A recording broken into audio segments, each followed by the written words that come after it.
Alright guys, welcome back to the Slower Than You channel. We are back at CTSV.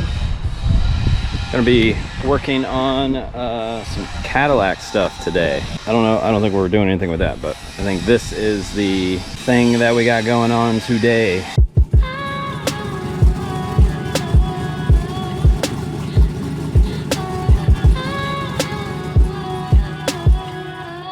So we're gonna take a quick look at this motor setup. Here's what we got going on. So it's a 427. What size is the turbo again? It's a 102 millimeter turbo. Damn, I didn't think it was that big. It's a big sucker though. Forced inductions, baby. Forced inductions, 102 millimeter Gigantor. Okay, so basically it's a 427 with a manually shifted 4L80, 102 millimeter turbo. It's still IRS. It's on 275 tire. I think it's going to weigh, like now that they have the cage in there and everything, I think it's going to probably weigh about 4150. So it's still, I mean, it's going to have to make a decent amount of power to hit the time goal that he wants. So the records that he kind of wants to go for, and these are just his goals for the car. They're around, I think the V1 goal is like an 880 in the quarter. So what we're going to try to do is go for like, a 550 and call that kind of like, the goal. Because whenever we only have an 1/8 mile track to do this on this weekend. So we're just going to go for a conservative estimate on the 1/8 mile and consider that a success. Now he's going to take it to a 1/4 mile later on and it'll do its thing because, the second half is, it'll take care of itself. If it makes the power, it's going to go the number. So really it's just making sure that we can sort out the front half. It hasn't ever 60-footed very well. And I was wrong about the manual transmission part. He did run this setup on the 4L80 previously, but he had some issues with the transmission. So hopefully all of those issues are solved now. So I'm thinking we're gonna have to be in the range of, around 1200 horsepower or so to make the V1 record or the V1 goal. We'll call them goals because, I mean, can't technically say this is a record because it's a 1/4 mile record and we're gonna be doing 1/8 mile. So the V1 goal for us, let's say, is 550. And that's going to require about 1200 horsepower from this, but luckily 427 giant ass turbo, that should not be a problem, especially because right now we're switching it over to 85. So previously he ran this car and I'm pretty sure, just based on crunching a couple of numbers, that it was already around 1300 horsepower based on the mile an hour that it went in the quarter and the weight of the car previously. It's now a little bit lighter. They took some other stuff out along with putting in the cage, so it's actually a little bit lighter. That power shouldn't be a problem. We're going to switch it over to ethanol just so that we're nice and safe, because the second thing that he's going to want to do is go up for what we're going to consider the V2 goal, and that is significantly quicker. It's more like, I think, a 790 something is the 1/4 mile goal. So we're going to consider that goal met by shooting for around like a 5-teen. If we can get to like a 515 or something like that in the 1/8, then we're going to consider that goal met. That's going to take a significantly larger amount of power, that's for sure. But it's also going to start really, forcing us to make sure that the suspension is good. We got all adjustable stuff on all 4 corners on this thing now, so we're going to be able to adjust it. But with it being IRS, it's definitely a lot different than a solid axle 4-link setup, the stuff that we're kind of used to. So we'll play around with it and hopefully we can get it to leave well. The normal 60s on this thing are higher than I thought. I think Nick was saying that the CTSV that has one of the records right now, their best 60 is still, I think, in the 1.3s. I don't know if we'll be able to get this thing to do a 1.2. I don't know that it'll be necessary, because it should be pretty easy to make the power that's necessary to just mile per hour it out. I always like to use as little power as possible and be as efficient as we can be on the start. But this thing's kind of a tank. So, light for a CTSV, I think, but heavy for, just a vehicle in general. So it's going to require a lot of power. But if we can't get the 60, we'll have to just mile an hour it out. So that's kind of like what we're looking at for tomorrow, but we'll do more on that. Today we're just trying to get it running on the ethanol, get it driving around and everything, get it idling good, and then making sure that in the power RPMs we're at least pretty close, so that we don't have to mess with too much of that basic tuning stuff tomorrow. And then we're going to make sure that it gets on the launch control good, and we can target the boost that we think we're going to need, or a boost range that we think we're going to need, and probably just do some test launches to make sure everything is ready to hit tomorrow. And then we'll be good to go for the track. I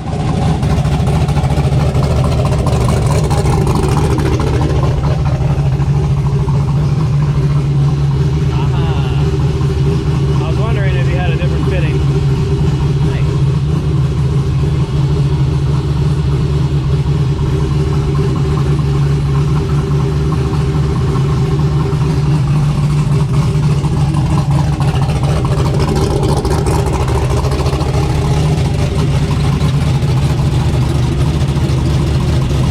So two things real quick. I hooked the computer up to the car. The software that I have on mine is requiring a different firmware version than the one that's on here. It's got an old firmware on there. So I either have to use an old software or I've got to upgrade the firmware that's on there. We're just gonna go ahead and upgrade the firmware that's on the ECU so that you don't have to worry about it in the future. Like just trying to make sure that it's not staying too old. So I'm gonna go check over the tune real quick that we downloaded off of there and make sure that nothing got weird when it was downloading. If everything looks normal, then we'll go ahead and hook the computer up to it and start the 20-minute upgrade of the firmware. And so Nick's gonna put a battery charger on there on low just to make sure that it doesn't die, because we don't want to mess with any of the wiring because we didn't do any of it.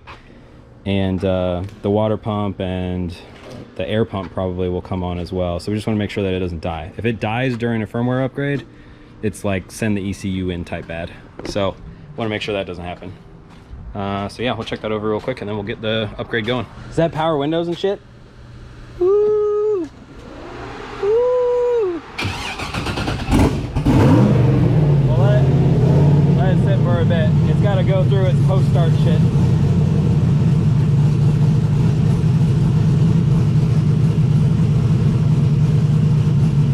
Probably have to make a compensation for it, and it's just so much load difference, and that's probably what he was talking about.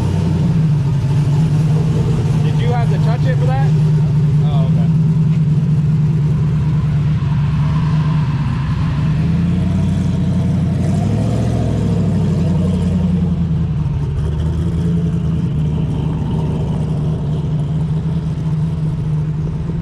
All right, so quick update. So we got the firmware updated, and of course I completely forgot about the impact that would have on the dash. He had a bunch of sensors already configured and everything on the dash, and when I updated the ECU firmware, it wigged out everything on the dash. So I got to go back through there and hopefully just reassign everything. I'm hoping that I don't have to update the firmware on the dash, because honestly every time I try to do that it's unsuccessful. But got it filled up with the 85 and went through just a couple of fuel tables. So what I ended up doing was I added all of the fuel that was necessary to go on the 85 on the base fuel table, but then I added a switch just in case he ever wanted to go back to pump gas. So there's a switch on his dash that will basically pull 30% or pull 28% or something. And what that's going to do is if he ever gets stranded and he needs to fill up with pump gas, he can just fill it up with pump gas and then push that switch, and it will pull 28% of fuel, which should put him in a good range for pump gas. That way he can drive it to the next 85 gas station, turn that switch off, go back on the 85. So that's the goal anyway. So now we're going to drive it around a little bit, get an idea of what the fuel table is like. Although it was shaped decent before, I just made a couple of changes and then applied the changes for the ethanol. So now we'll drive it around a little bit and then we'll do some testing to get it up on the brake.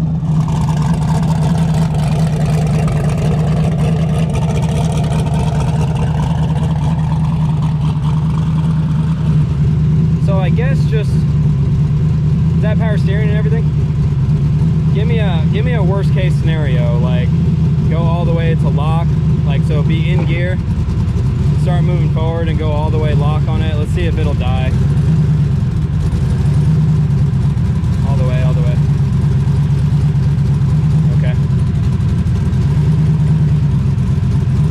Alright. And then just go forward and stop and then put it in reverse and go back.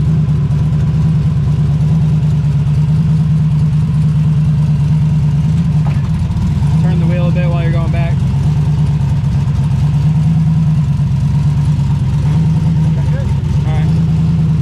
So what I'm checking for right there is to see if we need a support table to anticipate any significant loads.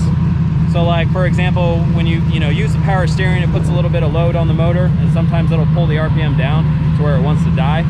So I wanted to make sure we can put a little support table in there to predict those events. So like when you put it into gear, it'll lug the RPM down, and sometimes it'll try to die, especially on these 4L80s. So what I wanted to make sure is that when he puts it into gear, that it doesn't just clunk and then pull the motor down and die.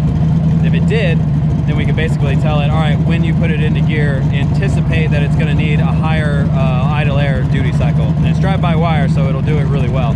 Doesn't look like it needs to, but if we run into it later, we can always do that.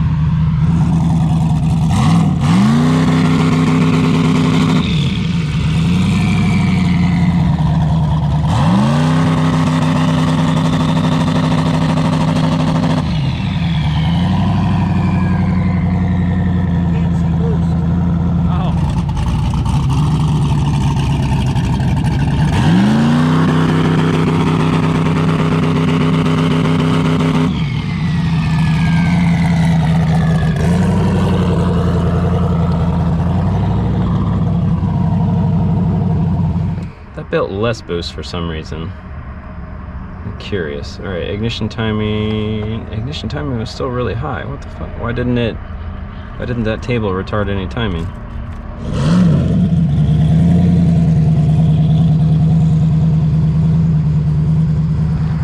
All right, well, that was a little bit disappointing. I got to figure out what kind of layer, like tables he has already in the tune that might be fighting what I'm trying to do, because I can't seem to get target boost to actually work. Like there's a table that I'm trying to make that'll retard timing so that it'll help build boost on the launch control, but it doesn't seem to be registering target boost for some reason, even though I have the table enabled and I have that feature enabled to turn on whenever the trans brake is selected. So I don't know, I'll look at the tune tonight and tomorrow morning and see if I can figure anything out. Otherwise we'll just have to test it in the morning, but that might be why he had such a high RPM target originally, or launch RPM originally, because he couldn't build any boost, so he had to launch with a bunch of RPM. Ideally what I'd like to do is launch at a lower RPM so that we're not shocking the tires so bad, but we need to be able to retard timing to build boost at that lower RPM. So that's kind of the critical thing. I wanted to be able to get that sorted out today so that we could just, go and make a good first pass, but really the first thing that we're going to have to do when we get to the track is continue working on making it build boost, which unfortunately takes time because we can't sit there and just rail on the transmission on launch control over and over again. We got to have some time in between tests. So hopefully we can get it figured out relatively fast and be able to make a hit pretty quickly. So we'll worry about all that at the track tomorrow.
So, sorry YouTube for the copyright music in the background. Please don't demonetize me. And we're here at XRP, back with Cameron, right?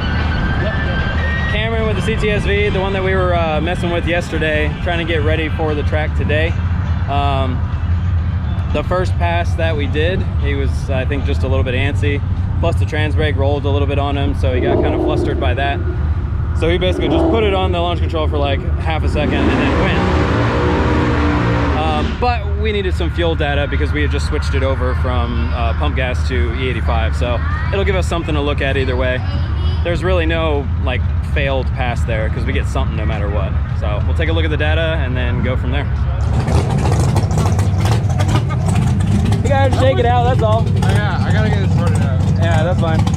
But we still got good data. How much boost was that? It didn't feel fast. It shouldn't be very much. Yeah.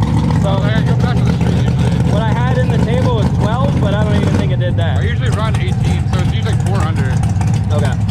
Yeah, we'll take a look at what the log did, fueling, and if you were partial throttle at all, it was going to do a fraction of that boost. Okay. So if you were partial, it'll go down. But yeah, we'll take a look at it.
RPM because I just raised up the RPM thinking that we weren't going to have any boost, so I'm going to put it back down to the original RPM now that we know that that boost target was screwing us.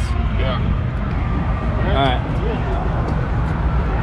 All right, so minor update there. We couldn't get it to build boost. There was an issue with our target boost was actually talking about dome pressure. So when we selected 10 psi as our target boost, it was saying 10 psi on top of the gate. The problem is 10 psi on top of the gate down run will yield whatever it's supposed to yield, but on launch control, it's not going to yield that. You have to do a higher duty cycle to help the gate stay closed on launch control. So now we're basically telling it shoot for 40 psi on top of the gate, and that's helping the timing table that I have in there to retard timing, so it's actually sending it more to the turbo. So now it's going to make the target that we make. So instead of raising the RPM and having less boost, now we're going to have more boost so we can lower that RPM down. So hopefully it's softer but more abrupt right into boost just after that.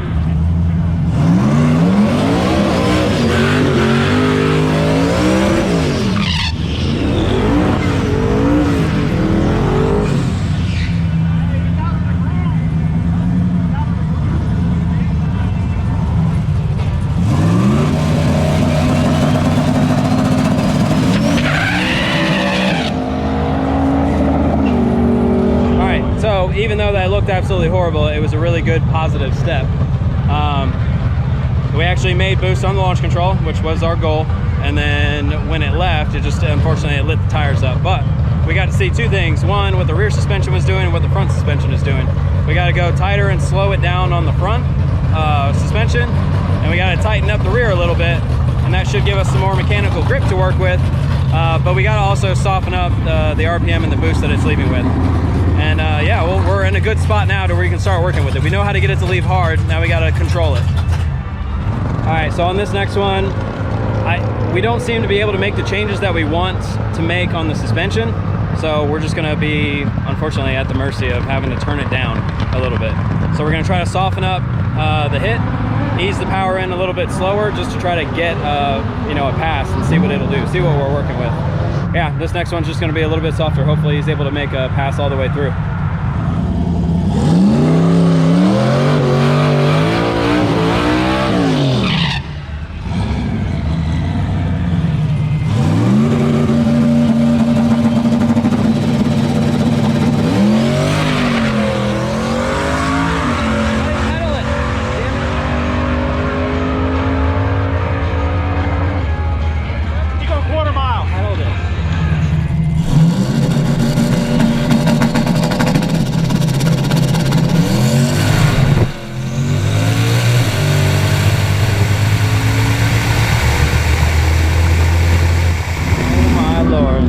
out an XRP.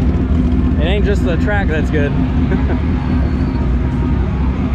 think eventually have funnel cake fries. Oh, Oh my god. that looks good. Yeah.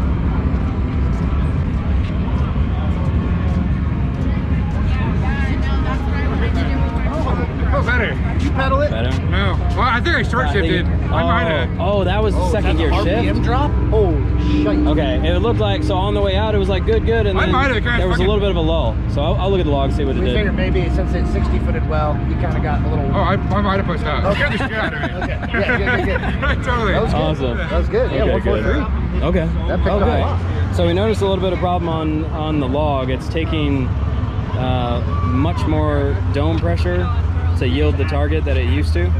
So, I mean, we're targeting 20 PSI on the dome and it's only doing about 10. It took about 300 kPa, so about 30 PSI to yield 16. So it's like, it's everything is half. And it shouldn't be. So we're trying to see if there's any leak in the solenoid. All right, so like I said, we have some sort of problem. They think it might be an exhaust leak, but we went ahead and just put in a little bit of a higher dome pressure target so that hopefully we get the boost that we actually want. Like, we only want to try like 16 pounds right now. So the way that it's been going, we think if we put 30 PSI on the dome, then that'll yield about 16 PSI. So that's what we're trying this time. Everything on the launch is pretty much the same, except we stiffened up the rear just a tiny bit. It was on the threshold of the tire on the way out. So we want to see if stiffening it up will allow it to plant that a little bit better. That way it's smooth out. It still might have that little lull where the dome pressure got a little bit too high, it overshot, and then it chopped it out. Well, it overshot, then it undershot it. So we ended up with this, like, you know, boost drop, and then it came back up. So that might be, or that's going to be a PID loop setting. So we'll have to fix that later, but we're gonna see if it still does it right now. If it does, then we're gonna have to actually go in there and mess with it a little bit, but we're gonna try to see if we can get away with it for the time being.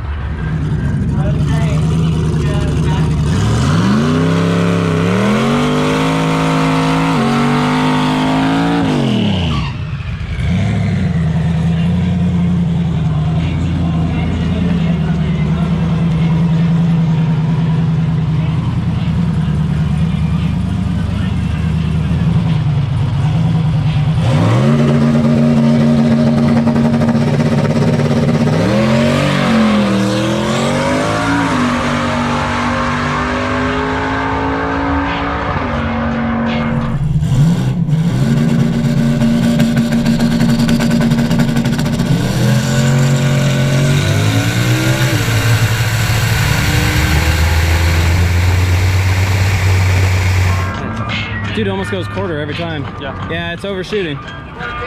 Yeah. We'll see what it went up to. Man.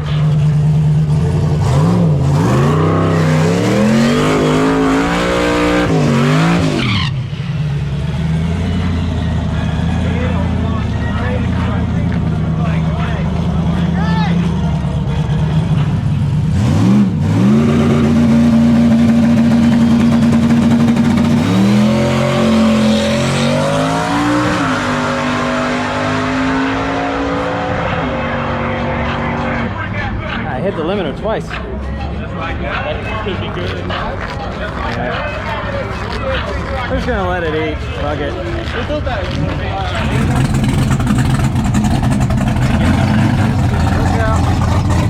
Look out, racing.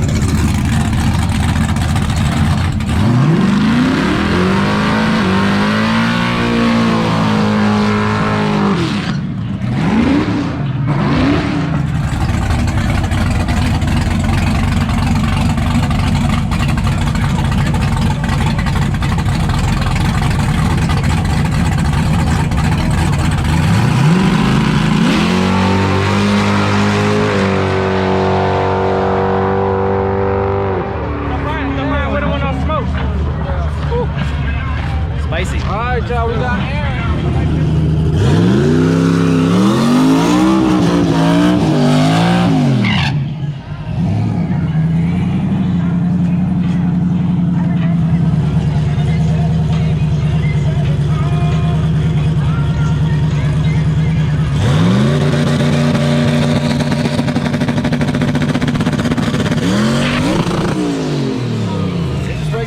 transmission?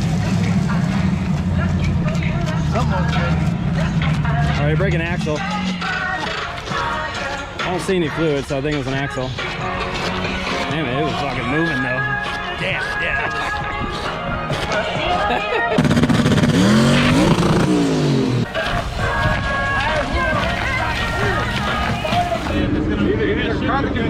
Or some transmission. Oh, actually, it's not that bad. You said he smelled gear. It's an leak. axle? Oh, Just thank an God. axle? Oh, okay, good. I think I'm the first one to break that axle. It's so much better. Well, if it's got one axle, then it should be Okay, able so to we were drive it smelling the through grease. trailer, right? Okay. Yeah, I feel like it still can move.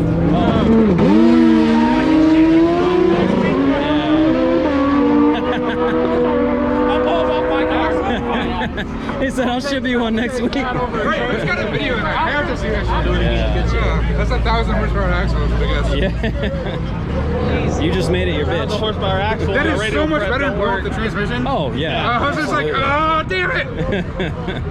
That's gonna cost me a lot. That's awesome. Axle. Okay. Yeah, I knew that was gonna happen today too. Is it still drivable with one axle? No. It's got Oh, 'cause it's got an LSD. Oh, Yeah. so We're we're gonna trying to get throw on the the power. trailer. That's gonna be. A lot of guys pushing. Get a rolling start. Yeah. Oh, there's no watching your splitter. Good job, guys. Good work. Good work. Thanks. Jacob, I saw you faking it. Screw this shit. Keep going. Keep going. All right. Break. Brakes.